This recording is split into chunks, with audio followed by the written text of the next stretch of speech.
मी अरुण खोडके. शिवचिंतन. शिवकालात आणि शिवपूर्व कालात सुद्धा गावातील सर्व व्यवस्था शेतीवरती आधारित असे. प्रत्येक गावाच्या सीमा त्याकाळी निश्चितपणे ठरवलेल्या होत्या. गावकरी कटाक्षाने त्या पाळत होत्या.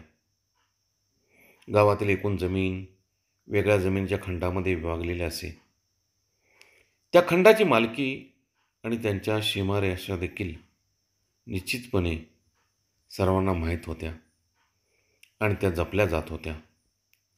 सर्वसाधारणपणे जमिनीच्या या खंडांना नाव दिले असे आणि त्या खंडाचा मालक बदलला तरी त्या खंडाचे नाव बदलत नसे. प्रत्येक गावामध्ये पिकाऊ शेत जमीन याशिवाय काही पडीक जमिनी असे. त्या जमिनीचा उपयोग सर्वच गावकरी करीत असत. सर्वच गावकरी आपल्या गुरांना चरायला म्हणून वापरत असलेल्या जमिनीला गायरान असेही म्हणत असत.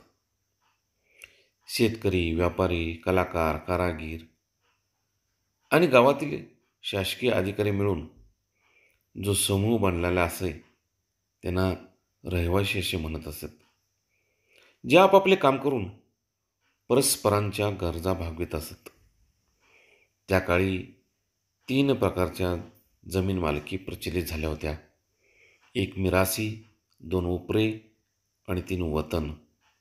यापैकी बलुतेदार आणि पाटील, देशमुख, देशपांडे यांना वतन मिळत असे. बहुत काय बोलणे. राम, कृष्ण, हरी.